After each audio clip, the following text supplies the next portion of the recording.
जी, अस्सलाम वालेकुम students. How are you?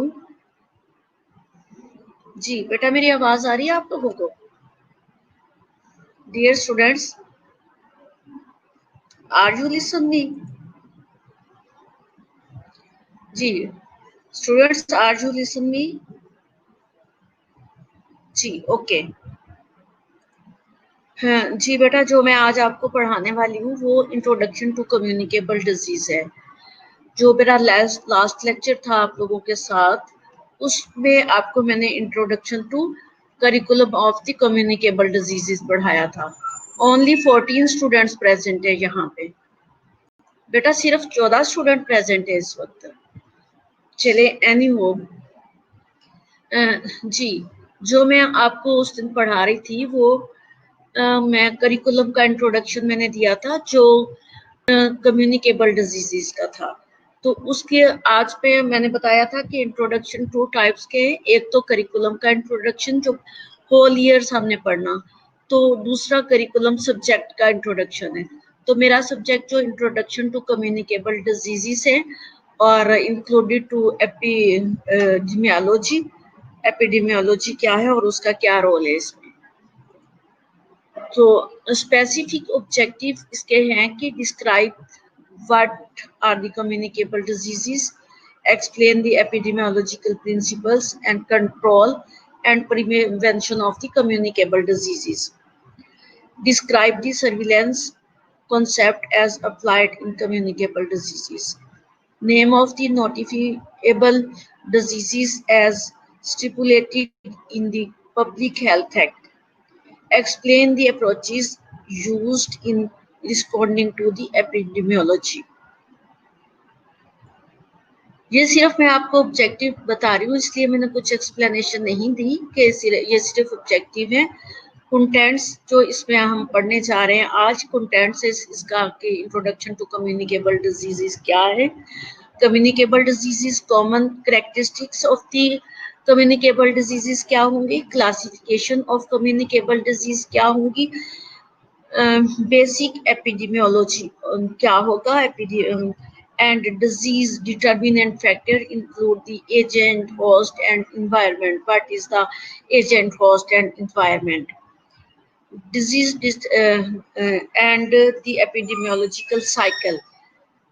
Epidemiological cycle क्या है, फिर इसकी कुछ असाइनमेंट है, डिजीज ट्रांसमिशन क्या कैसे होगी, control and prevention of the disease measures, natural history of the disease क्या होगी, डिजीज प्रिवेंशन क्या होगा, measure of disease in population, population और डिजीज को कैसे मेजर करना होगा, application of the measure in population, how to determine endemic, epidemic and pandemic diseases। जी बेटा, are you with me?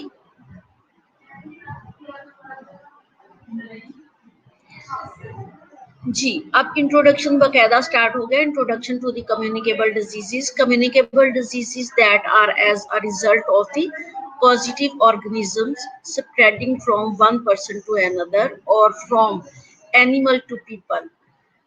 Communicable diseases are those diseases which are spread to the human to human or animal to human.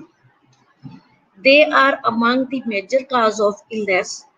These diseases affect people of all ages, but more so children due to their exposure to the environmental conditions that support the spread। ये जो communicable diseases है, 8 types of people जो हैं के लिए spread होती हैं, but ये रिस्क फैक्टर्स पे ज्यादा चिल्ड्रन आते हैं क्योंकि वो इन्वायरमेंटल एक्सपोजर ज्यादा उनका होता है, जिसकी वजह से, और उनका इम्यून सिस्टम जो है वो स्ट्रॉन्ग नहीं होता, जिसकी वजह से जो है इसमें रिस्क फैक्टर ज्यादातर चिल्ड्रन को होता है। This region is also faced with new and emerging diseases which are challenging public health as never before। ये जो रीजन वाइज जो है कुछ फेस की जाती है emerging diseases which are challenging. ये चैलेंजिंग डिजीजेस है पब्लिक हेल्थ और नेवर बिफोर, जिसमें जो है पब्लिक हेल्थ और दूसरे पर्सन जो है वो भी शामिल होते हैं। जी, Unfortunately, many of the these diseases affect the poor and marginalized section of the society and contribute not only to ill health and poverty at micro level but also have serious socio-economical implications at the macro level level.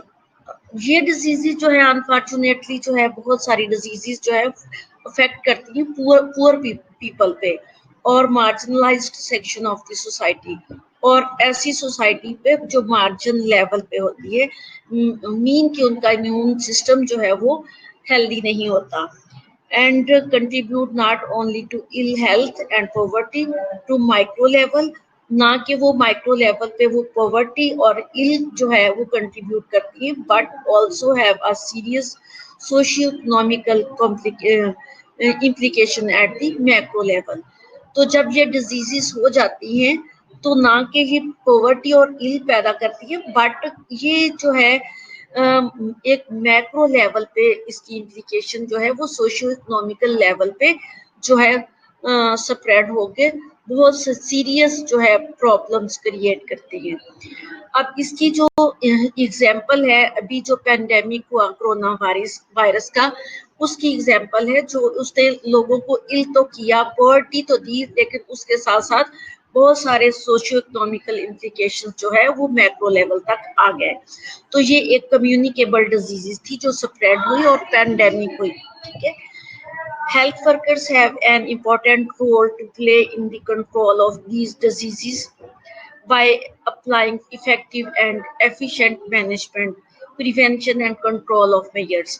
इसमें mostly जो है health workers का important role है कि वो इन diseases को जो है इफेक्टिव और एफिशिएंट मैनेजमेंट करके तो इन पे कंट्रोल करवाए और इनको एफिशिएंट मैनेजमेंट करे, prevention and control of major for the disease जो कम्युनिकेबल डिजीजेस स्प्रेड हो रही है।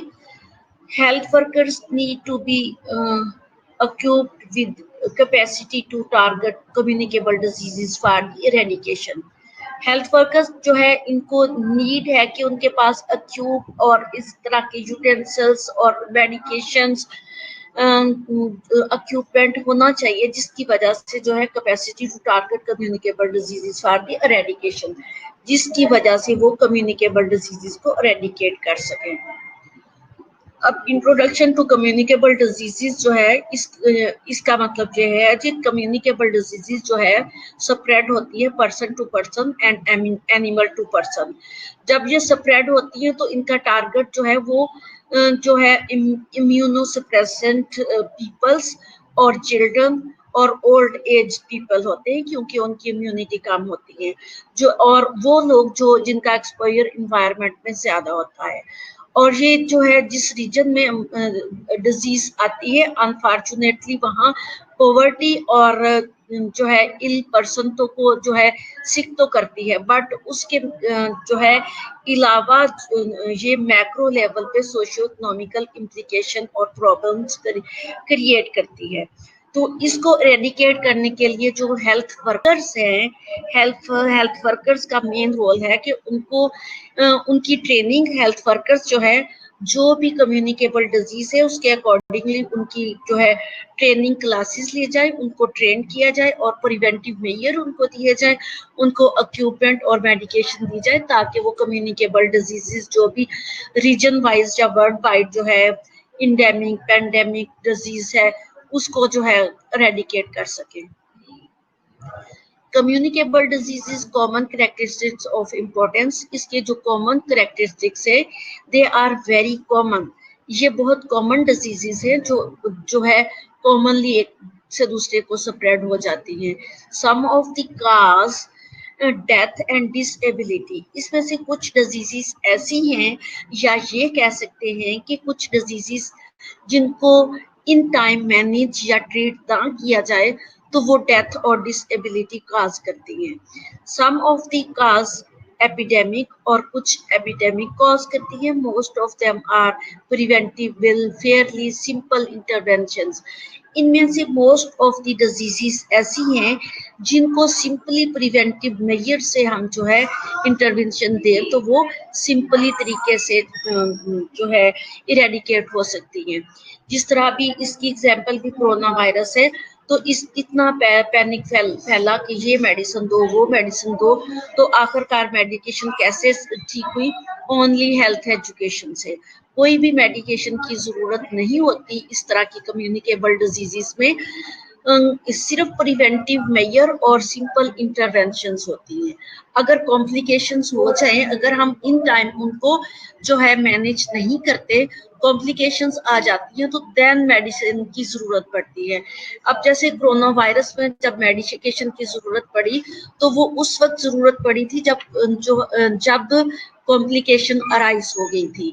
जब तक कॉम्प्लिकेशन अराइज नहीं होती, सिंपल जो है कम्युनिकेबल डिजीजेस होती है और इन टाइम उनको जो है डायग्नोज कर लिया जाता है, तो सिंपल इंटरवेंशन से ही या प्रिवेंटिव मेजर से ही ठीक हो जाती है। Many of the affect infants and children, ये बात पहले भी हो गई है, ये बहुत ज्यादा इफेक्ट करती है चिल्ड्रन एंड इन्फेंट्स पे। Next, a classification of communicable diseases. There are various ways of classifying the communicable diseases. Contact diseases classified into 3-4 classify of the communicable disease. सबसे पहले तो contact diseases है, for example scabies, pediculosis, और bed bugs, fleas, flies, fungal skin infections, trachoma, acute bacterial conjunctivitis, sexually transmitted diseases and HIV/AIDS, vector-borne diseases, for example, relapsing fever, yellow fever, or ट्राइफेनोसोमियासिस। इसको ट्राइफेनोसोमियासिस को ट्राइफेनोसोमोसिस भी बोलती हैं, सोमोसिस, ठीक है। अब ट्राइपेनोसोमियासिस जो है several diseases in vertebrates caused by the parasite protozoa. अब ये भी पैरासाइटिक डिजीज है। Plague, schistosomiasis and dracunculiasis are the crippling parasites disease caused by the dracunculiasis. ये जो मैं नेम्स ले रही हूँ आपके सामने, ये पैरासाइटिक डिजीज है, शिस्टोसेमियोसिस और ड्रैकुलियासिस। ये जो है ये पैरासाइटिक डिजीज है। ये डिजीज जो है a long thread like worm, thread worm है जिससे गैस्ट्रोइंटेस्टाइनल डिजीजेस होंगी, ठीक है। It is transmitted by exclusively when people drink stagnant water contaminated with parasitic infected water.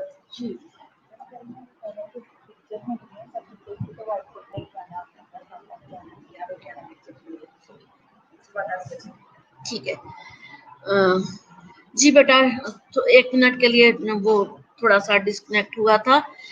ये जो मैं बात कर रही हूँ ये पैरासाइटिक डिजीजेस है, इनके टू नेम्स है, ठीक है। जैसे मैंने बताया कि थ्रेड वॉर्म्स है, इट इज ये थ्रेड वॉर्म्स है, शिस्टोसोमियोसिस और ड्रैकुलियासिस, ठीक है। और ये पैरासाइट है long thread worm. It is transmitted by exclusively when people drink stagnant water, काफी देर का पड़ा हुआ वाटर, ठीक है, जो कंटेमिनेटेड जिसको कह लें, with parasitic infected water, fleas and malaria cause करता। जी नेक्स्ट है disease caused by faecal oral contamination. अब ये जो फीकल ओरल कंटेमिनेशन डिजीजेस है, इसको फीको ओरल डिजीजेस भी बोलते हैं और ओरोफिकल डिजीजेस भी बोलते हैं। तो for example acute gastroenteritis, bacillary dysentery, campylobacter jejuni. अब ज्यूजिनम ये जो है कैमिलोबैक्टर ये एक बैक्टीरिया है जो ज्यूजिदम में पाया जाता है। और गैडिएसिस पैरासाइट्स, ये parasites bacteria and parasitic disease है। And amoebiasis, cholera, enteric fever, food poisoning, poliomyelitis, viral hepatitis, ये सारी डिजीजेज जो है ये गैस्ट्रो इंटेस्टाइनल डिजीजेज है जो कॉलरा, डिसेंट्री, डायरिया ये चीजें जो है कॉज करती हैं। और ये जो है फीको ओरल डिजीजेज है। फीको ओरल डिजीजेज जो है, फीको ओरल डिजीजेज से ही इंटायरेक्ट फीवर एंड पोलियोमाइलिटिस होता है, ठीक है, और वायरल हेपाटाइटिस। फीको ओरल और ओरल फीकल डिजीजेज वो है जो हम कंटेमिनेटेड फूड खाते हैं और जो ओरली लेके जाते हैं और हमारे फीसिस से वो दोबारा हम हैंड वॉश नहीं करते, या जो है एयर में वो स्प्रेड हो जाता है, और या हम पानी की टूटियों को टच कर देते हैं और दूसरा पर्सन आके उससे इन्फेक्टेड हो जाता है, क्योंकि वो इन्फेक्टेड पर्सन जब उस टूटी को हाथ लगाएगा तो वो जो भी फूड खाएगा या पानी पिएगा तो वो उसके लिए कंटेमिनेटेड होगा और ये डिजीजेस होंगी। नेक्स्ट है हेलमिंथस डिजीजेस। हेलमिंथस डिजीजेस और ऑल्सो जो है diarrhoeal diseases, diarrhoeal and dysentery diseases, parasitic bacteria and viral diseases. जैसे एस्क्रियासिस जो है, एस्क्रियासिस, एस्क्रियासिस जो है ये बैक्टीरिया है, राउंड वॉर्म है, राउंड वॉर्म को एस्क्रियासिस। अब जितने भी मैं आपको जियोजिना और एम्बियसिस या फिर मैंने आपको इंट्रोड्यूस कराया ये एस्क्रियासिस, ये आप लोगों को जो है एमसीक्यूज में आ जाता है कि second name of the ascariasis, ठीक है। अब जो है इसी तरह से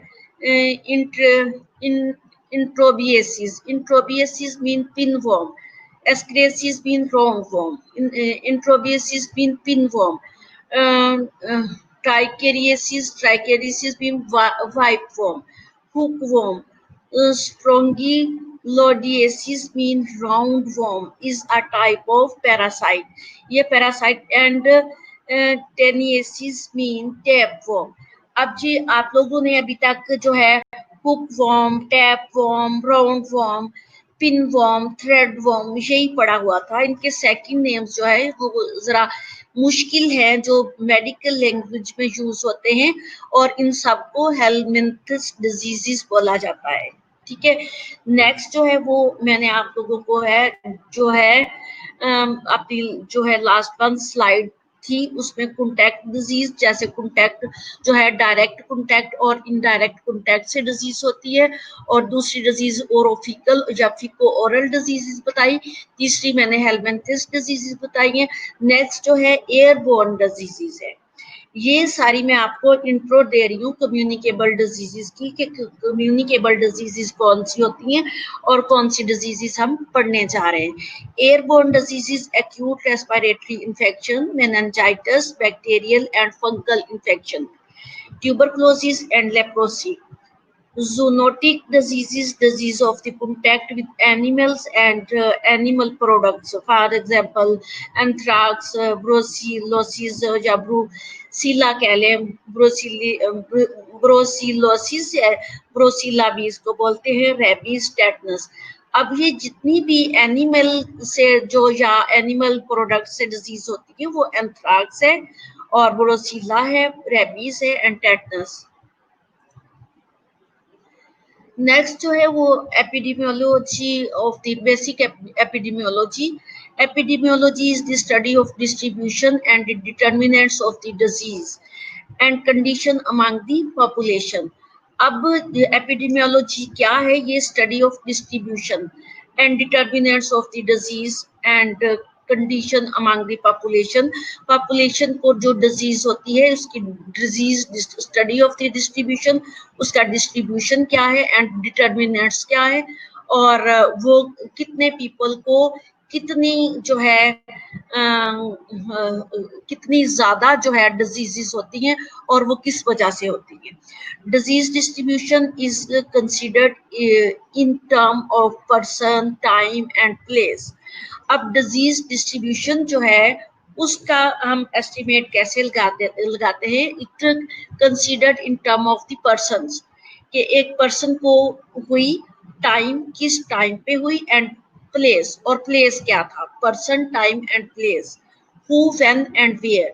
Who mean person, when mean time and where mean place. एक पर्सन है, अगर उसको किस टाइम पे और किस प्लेस पे और किस इन्वायरमेंट में डिजीज हुई, अकॉर्डिंग टू दैट पर्सन उसकी इम्यूनिटी क्या थी, दैट टाइम, वो टाइम कौन सी डिजीज स्प्रेड होने का था, एंड प्लेस, वो कौन सी सूटेबल प्लेस थी और उस प्लेस पे कौन सी डिजीजेस आती है। तो इसको हु, व्हेन एंड वेयर के नेम से जो है इंट्रोड्यूस कराया जाता है। Person who are affected by disease in term of age, sex, race, occupation extra.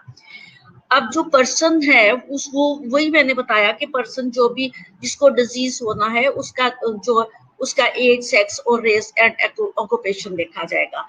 अब ऑक्यूपेशन जो है उससे रिलेटेड भी डिजीजेस होती हैं, अगर वो किसी ऐसे ऑक्यूपेशन में काम कर रहा है जस्ट जहां से उसको रेस्पिरेटरी ट्रैक्ट इन्फेक्शन, टीबी और इस तरह से एग्जाम्पल दे रही हूँ ना, तो इसलिए ऑक्यूपेशन को भी इसमें जो है इनलिस्ट किया गया है। The common characteristics relating to those persons affected by disease, time related to when the disease is most likely to strike, for example, an endemic, seasonal, cyclical, extra place refer to the geographical distribution of the disease and the common characteristics that are favorable for the disease in the that given locality। यही चीज मैंने आपको start में बता दी कि जैसे जो person है, पर्सन कौन था, मेल था, फीमेल था, किस एज का था, किस ऑक्यूपेशन का था और उसका इम्यून सिस्टम क्या था, और उस इसी तरह जो है उसकी relate to when disease likely strike and नहीं, the common characteristics relating to those person affected by the disease, time, दूसरी एक तो मैंने पर्सन को इंट्रोड्यूस कराया, दूसरा टाइम। जैसे गर्मियों के मौसम में मलेरिया होता है और डेंगू होता है, जब ऐसा सीजन आता है जो फेवरेबल फॉर दी डेंगू और मलेरिया होता है, और फेवरेबल सीजन आ गया, it is the cyclical extra place refer to, ये बार बार आता है, ठीक है, हर सीजन में आते हैं उस टाइम पे। तो इसी तरह जब भी जो मार्च अप्रैल के महीने होते हैं तो इस टाइप में जो मलेरिया और डेंगू ये फेवरेबल फॉर दी डिजीज होता है, तो उस वक्त जो है नेट लगवाई जाती है, स्प्रे किया जाता है, स्मोक छोड़ा जाता है, गवर्नमेंट लेवल पे जो है इसको मैनेज किया जाता है।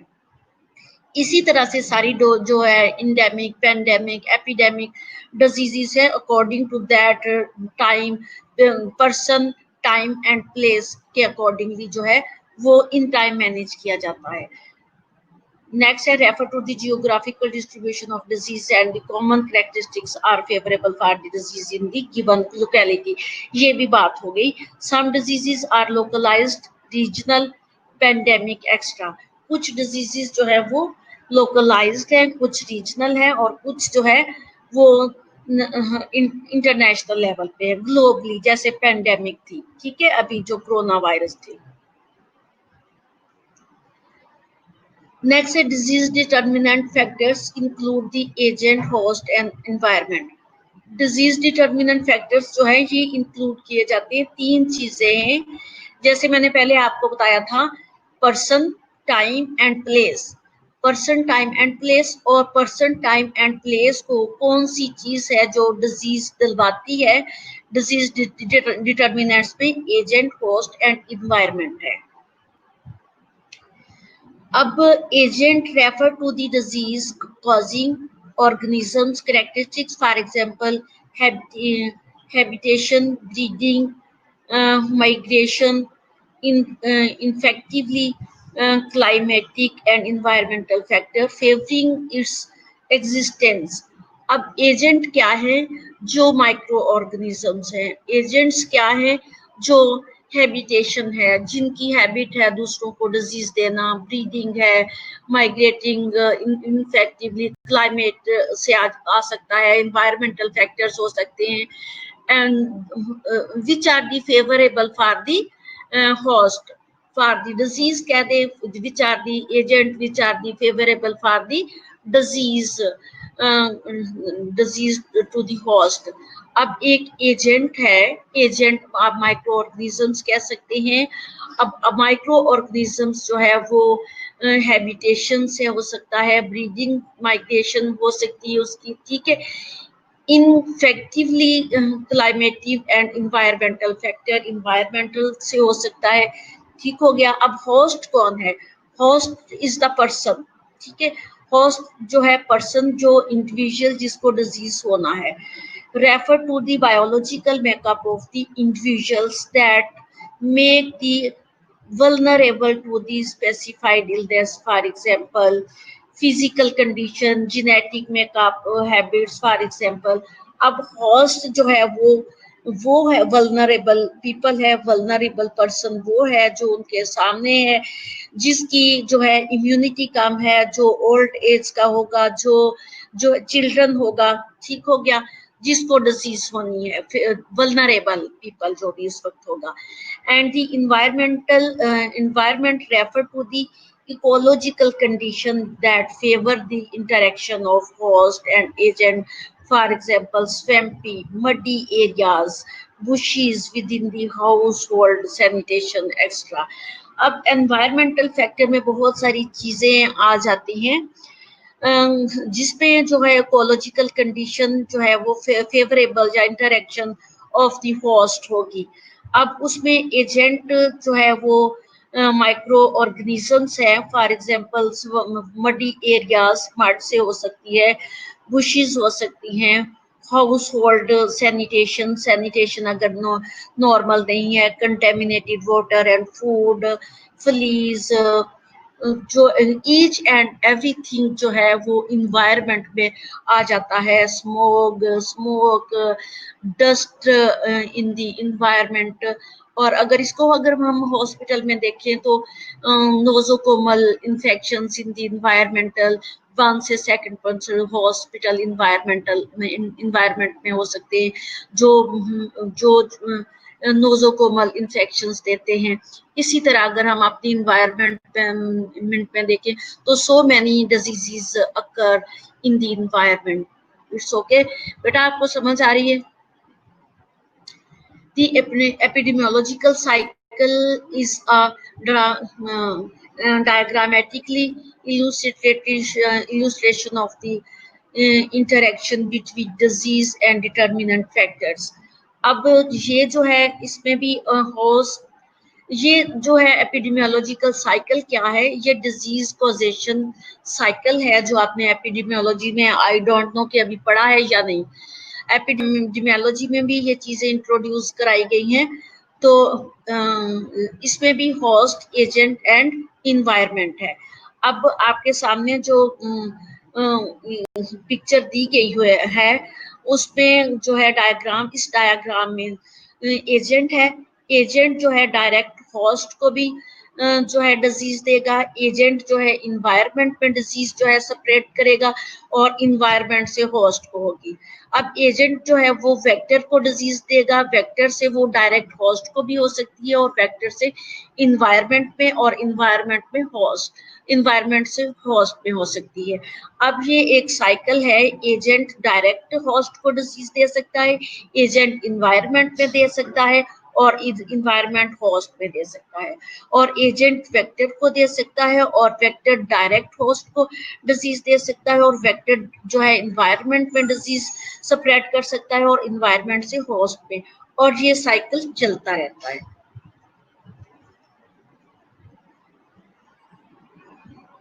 नेक्स्ट चलते हैं। नेक्स्ट क्या है? Disease transmission. Disease transmission process has 3 component. इसके 3 कंपोनेंट है। Number 1 sources transmission, route and susceptible host. और ये भी susceptible होस्ट जिसको डिजीज होना है रूट ट्रांसमिशन और किस रूट से होना है। Sources is the origin of the disease causing organism, इसका सोर्स कौन सा है, organism. This could be infected person, animal, place और ऑब्जेक्ट, कोई चीज भी हो सकती है जो कंटेमिनेटेड हो सकती है, उनमें पर्सन है, एनिमल है, प्लेस है, ऑब्जेक्ट है और इन्वायरमेंट है। Transmission route, the main route of transmission are direct contact, for example, direct contact is the sexual contact, and factor like mosquitoes जो है two type of the mosquito, एक से dengue होगा और दूसरा से मलेरिया होगा। And fecal oral ingesting contaminated food and water, जो fecal oral diseases होंगी जिससे डायरियल डिजीजेस हो सकती हैं, और उसके अलावा इनडायरेक्ट फीवर हो सकता है, और इसके अलावा भी जो है डिजीजेस हो सकती हैं। एयरबोर्न डिजीजेस जो हमारी एयर जो है इन्फेक्टेड होगी और उससे नेक्स्ट डिजीजेस होंगी। और एयरबोर्न डिजीजेस से मैंने बताया आपको, अगर हॉस्पिटल के अंदर है तो नोजोकोमल डिजीजेस है, और बाहर है तो रेस्पिरेटरी डिजीजेस और so many diseases occur with due to the contaminated air. जी नेक्स्ट है डिजीज ट्रांसमिशन कंटिन्यूसली चल रहा है, placental mother to foetus, placenta के थ्रू जो डिजीज ट्रांसमिशन है वो मदर से प्लेसेंटा को भी हो सकती है। ब्लड कॉन्टैक्ट से हो सकती है, ब्लड कॉन्टैक्ट से ट्रांसफ्यूजन किया या सर्जरी और इंजेक्शन दिया है। अब जो जैसे मैंने बताया था कि सेक्सुअल कॉन्टैक्ट से जो डायरेक्ट कॉन्टैक्ट है, और ये डिजीज जो है ये इनडायरेक्ट आ गई। इनडायरेक्ट कॉन्टैक्ट जो है वो ट्रांसफ्यूजन हो सकता है, सर्जरी हो सकती है या इंजेक्शन के थ्रू, और कॉन्टैक्ट विद एनिमल और their products that are the infected. Susceptible host is an individual who has low resistance to particular disease. This may be due to various factors such as lack of previous contact with the disease, hence no immune cells, immunosuppressive illness such as malnutrition, and drugs that the person may be consuming. अब ये diseases उन्होंने कहा कि ये जो है सुसेप्टिबल persons को हो सकती हैं। सुसेप्टिबल पर्सन्स कौन से हैं, जिनमें लो रेजिस्टेंस है, पर्टिकुलर डिजीजेस है हो सकती है उनको। दिस में be due to various factors such as lack of previous contact with disease, या तो उसका प्रीवियस कॉन्टैक्ट इन डिजीजेस से हुआ, इम्यून सेल्स या इम्यूनोसप्रेसिव पर्सन्स है, और इलनेस इसको सच एज एड्स। अब जो है जिनको एड होती है वो इम्यूनोसप्रेसिव पीपल होते हैं, उनकी इम्यूनिटी जो है वो बहुत कम होती है, जिसकी वजह से उनको बहुत जल्दी जो है कम्युनिकेबल डिजीजेस हो जाती हैं। मैलन्यूट्रिशन होगी तो डेफिनेटली इम्यूनिटी कम होगी। ड्रग्स दैट पर्सन में बी कंज्यूमिंग, या कोई पर्सन कंटिन्यूसली कोई ड्रग्स ले रहा है जिससे उनकी इम्यून सिस्टम जो है वो कम हो सकता है। ऐसे सुसेप्टिबल पर्सन जिनको डिजीज ट्रांसमिशन होना जो है वो बहुत जल्द हो जाती है। Control and preventive measure, each and every communicable disease has its own unique source, route of transmission and susceptible host. हर जो communicable disease है उनकी own unique sources है ट्रांसमिशन के, एंड susceptible host भी उनके यूनिक है। हर कोई अपने हिसाब से उन पे susceptible person पे अटैक करता है। The principle of control and prevention should be geared towards attacking the source of the disease causing organisms, interrupting the transmission cycle, protecting the susceptible host. अब इनको जो अटैक करती हैं डिजीजेस, इनकी preventive के लिए source of disease causing organism, इनको interrupt करना होता है। Interrupting the transmission cycle, protecting the susceptible host. अब susceptible host जो है उसको प्रोटेक्ट करने के लिए ये जो ट्रांसमिशन साइकिल है इसको इंटरप्ट करना होता है। अब इंटरप्ट करने के लिए जैसे जैसे हम डिजीजेस पढ़ते जाएंगे ऐसे ऐसे इंटरप्शन भी बताती जाऊंगी। जैसे हम सिरिंज से अगर हम किसी को इंजेक्शन लगा रहे हैं तो इंजेक्शन से जो है हम जो है स्टरलाइज और न्यू सिरिंज यूज करेंगे ताकि दूसरों को जो है सिरिंज के थ्रू ना हो। अगर हम जो है ब्लड ट्रांसफ्यूजन देंगे तो ब्लड ट्रांसफ्यूजन के लिए बोथ साइड से स्क्रीनिंग जरूरी होगी। जब स्क्रीनिंग करके और क्रॉस मैच करके हम लगाएंगे तो दूसरे पर्सन को डिजीज नहीं होगी। ये मैंने छोटा सा आपको बताया कि ये इंटरप्टिंग ऑफ द ट्रांसमिशन कैसे होगा। For example in the case of malaria we can attack the sources by clearing and spraying mosquito breeding sites। इसी तरह से हम जैसे मलेरिया का अटैक है उसकी जो हम इंटरप्टिंग उसको कैसे करना है उसके लिए हम स्प्रे करेंगे, ठीक है, ब्रीडिंग को खत्म करने के लिए।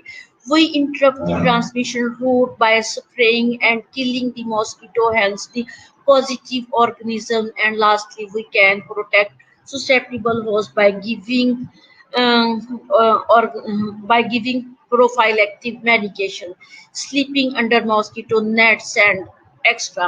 अब ये जो जैसे मैंने आप लोगों को बताया कि इंटरप्शन जो है स्क्रीन ट्रांसफ्यूजन के लिए कैसे करनी है, इसी तरह उन्होंने एक एग्जांपल दिया है कि मलेरिया के लिए इंटरप्शन हमने कैसे करनी है। मलेरिया के लिए हमने स्प्रे करना, नेट्स यूज करनी है और मेडिकेशन जो है प्रोफाइलेक्टिक मेडिकेशंस देनी है।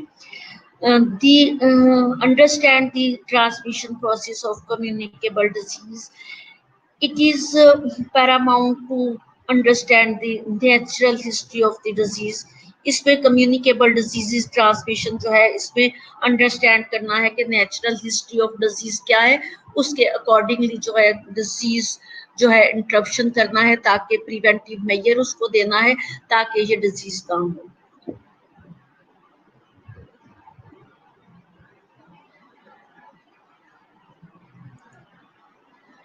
जी, natural history of the disease बेटा मैं आपको कल से ये स्लाइड पढ़ाऊंगी natural history of the disease. अभी मैं अटेंडेंस ले लूं, अटेंडेंस लेने में मेरा लास्ट लेक्चर है तो अटेंडेंस लेते लेते हमें 15 मिनट हो जाते हैं, ठीक है। इट्स ओके, मैं अटेंडेंस ले लूं, जिसका मुझे समझ नहीं आएगा मैं नेम्स कॉल कर दूंगी।